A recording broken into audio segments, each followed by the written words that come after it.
പരിശുദ്ധ അമ്മയുടെ മാധ്യസ്ഥത്തോട് ചേർന്ന് പ്രാർത്ഥിക്കുന്ന 33 ദിനങ്ങളിലെ ആദ്യത്തെ ഭാഗം, ആദ്യത്തെ 12 ദിനം, ഇന്നിതാ നമ്മൾ 12ാം ദിനത്തിലേക്ക് പ്രവേശിച്ചിരിക്കുകയാണ്. ഫസ്റ്റ് സെക്ഷൻ അവസാനിക്കുകയാണ്. പ്രിയമുള്ളവരെ, ഈ ലോകാരൂപിയിൽ നിന്ന് നമ്മുടെ ജീവിതത്തെ വിടുവിച്ച് വിശുദ്ധിയിൽ മുന്നേറുവാനായിട്ട് നമ്മൾ പ്രാർത്ഥിച്ച ദിനങ്ങളാണ്. ഈ ദിനത്തിൽ ഈശോ നമ്മളോട് പറയുന്ന മനോഹരമായ ഒരു കൃപയുടെ വചനമുണ്ട്.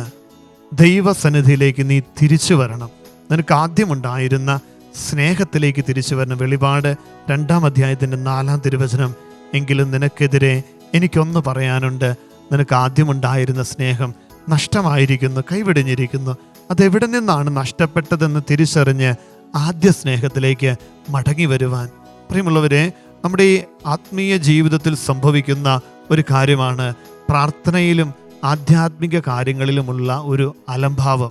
ഇത്രയൊക്കെ മതി, ഇനി ഒത്തിരി പ്രാർത്ഥിക്കുന്നതിൽ അർത്ഥമില്ല, അല്ലെങ്കിൽ ഒത്തിരി പ്രാർത്ഥിച്ചതുകൊണ്ട് യാതൊരു ഗുണവുമില്ല. ഇങ്ങനെയൊക്കെയുള്ള ചിന്തകളിലൂടെ കടന്നു പോകുമ്പോൾ നമ്മൾ അറിയാതെ ദൈവത്തിൻ്റെ ഒരു ചൈതന്യം നമ്മളിൽ നിന്ന് നഷ്ടപ്പെട്ടു പോവുകയാണ്. നമ്മൾ നമ്മുടെ ഭവനങ്ങളിൽ രാത്രിയാകുമ്പോൾ വെളിച്ചം കത്തിക്കാറുണ്ട്, ലൈറ്റ് ഇടാറുണ്ട്. പ്രിയമുള്ളവരെ ഓർക്കണം, ഈ വെളിച്ചം കടന്നു വരുമ്പോൾ ആ ഇടത്തിലുള്ള അന്ധകാരം മുഴുവൻ മാറുകയാണ്. അന്ധകാരത്തെ അതിജീവിക്കുന്ന പ്രകാശമായിട്ട് കടന്നു വരുന്നതാണ്, ജീവിതത്തിൻ്റെ അന്ധകാരത്തെ അതിജീവിക്കുന്ന പ്രകാശമായിട്ട് കടന്നു വരുന്നതാണ് യേശു സാന്നിധ്യം. അപ്പം നമ്മുടെ ഉള്ളിൻ്റെ ഉള്ളിൽ ഈ ദൈവ ചൈതന്യം ഉണ്ടാകുമ്പോൾ തിന്മയുടെ ഇരുട്ടിനെ, അന്ധകാരത്തെ അതിജീവിച്ച് പ്രത്യാശയോടെ മുന്നേറുവാനായിട്ട് നമുക്ക് സാധിക്കും. ഈശോ നമ്മളെ ഓർമ്മപ്പെടുത്തുകയാണ്, പ്രാർത്ഥനയിലും ആത്മീയ കാര്യങ്ങളിലുമുള്ള അലംഭാവം, ഒരു മടി, അത് മാറ്റിവെച്ച് ദൈവകൃപയോട് ചേർന്ന് നിൽക്കുവിൻ. പരിശുദ്ധ അമ്മ നമ്മളെ പഠിപ്പിക്കുന്നതും അത് തന്നെയാണ്. ഈശോയുടെ സന്നിധിയിലേക്ക് ചേർന്ന് നിൽക്കുന്ന കുടുംബ പ്രാർത്ഥനയിൽ, വിശുദ്ധ ബലിയിൽ, ആത്മീയ കൃത്യങ്ങളിൽ ചേർന്ന് നിന്ന് ദൈവത്തോട് അടുപ്പമുള്ളവരായിട്ട് എന്നും മുന്നേറുവാൻ പരിശുദ്ധ അമ്മയുടെ മാധ്യസ്ഥം പ്രത്യേകമായിട്ട്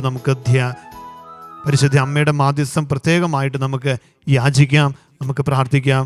ഇതാ ആദ്യത്തെ 12 ദിനങ്ങൾ ഇത് ലോകാരൂപിയിൽ നിന്നുള്ളൊരു മോചനത്തിന് വേണ്ടി നമ്മൾ പ്രാർത്ഥിക്കുകയായിരുന്നു. ഈ 12 ദിനങ്ങളിലെ ശുശ്രൂഷകളിലൂടെ ദൈവമേ ഞങ്ങളെ നയിച്ചതിന് നന്ദി പറയുന്നു. ഈ ദിവികാരുണ്യ ആരാധനയിൽ പ്രത്യേകമായിട്ട് ലോകത്തിൻ്റെ അരൂപിയിൽ നിന്നും ദൈവത്തിൻ്റെ ചൈതന്യത്തിലേക്ക് നടന്നെടുക്കുവാൻ ഞങ്ങളെല്ലാവരെയും ശക്തിപ്പെടുത്തണമേ, അനുഗ്രഹിക്കണമേ എന്ന് പ്രാർത്ഥിച്ച് ദിവികാരുണ്യ ആരാധനയിലേക്ക് നമുക്ക് പ്രവേശിക്കാം.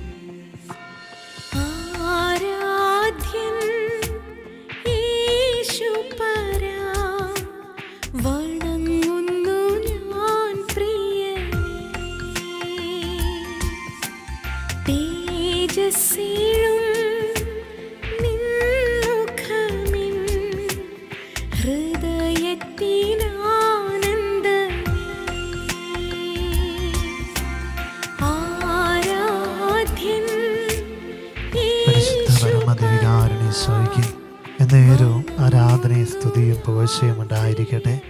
കരങ്ങൾ കൂപ്പി നമ്മുടെ മധ്യത്തിലേക്ക് നൽകിയിരിക്കുന്ന ദിവികാരുണ്യേശ്വയെ നമുക്കൊന്ന് നോക്കാം. തമ്പുരാൻ്റെ വലിയ കൃപയോർന്ന സാന്നിധ്യമാണ്. ദൈവമേ, ഞങ്ങളുടെ ജീവിതങ്ങളെ തൊട്ടനുഗ്രഹിക്കണമേ.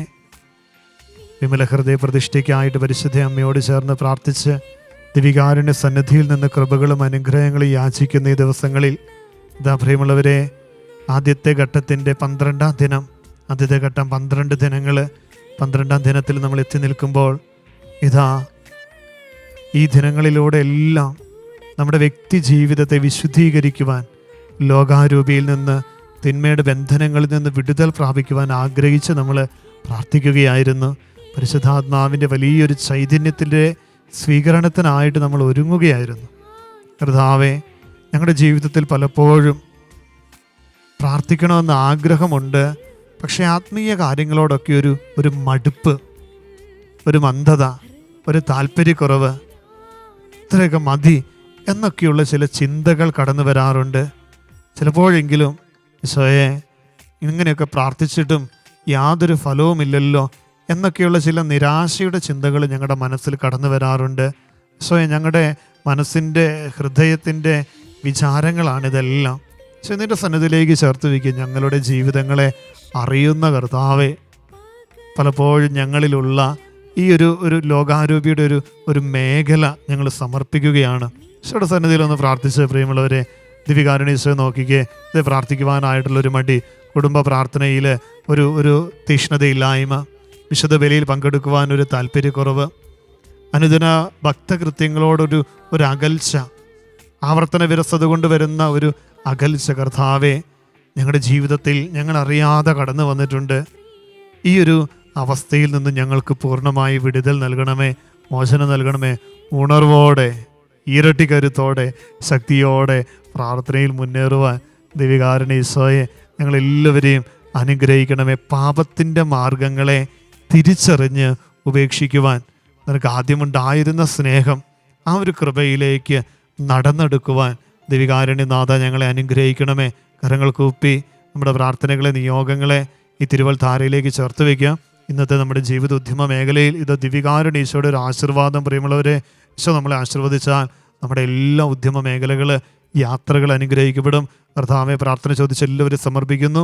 ഈ ശുശ്രൂഷയിൽ ഇപ്പോൾ പങ്കെടുത്ത് പ്രാർത്ഥിക്കുന്ന എല്ലാവരുടെയും ജീവിതങ്ങളെ ദിവികാരുണ്യനാഥ ഏറ്റെടുക്കണമേ, ആശീർവദിക്കണമേ, അനുഗ്രഹിക്കണമേ. ഭക്തിയോടെ നിയോഗങ്ങൾ ചേർത്ത് വെച്ച് ദിവികാരുണ്യ ഈശോയുടെ ആശീർവാദം നമുക്കൊന്ന് ചേർന്ന് സ്വീകരിക്കാം.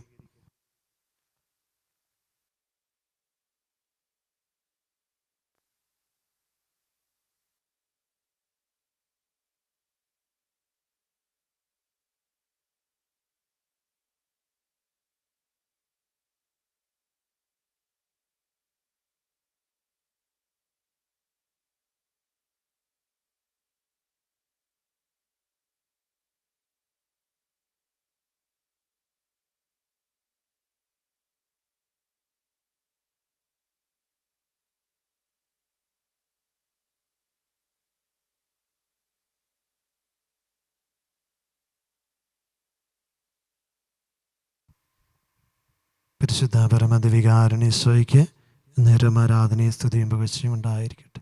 പരിശുദ്ധ പരമദിവികാരുണ്യ ഈശോയ്ക്ക് നേരം ആരാധനയും സ്തുതിയും പുകഴ്ചയും ഉണ്ടായിരിക്കട്ടെ. പരിശുദ്ധ പരമദിവികാരുണ്യ ഈശോയ്ക്ക് നേരം ആരാധനയും സ്തുതിയും പുകഴ്ചയും ഉണ്ടായിരിക്കട്ടെ.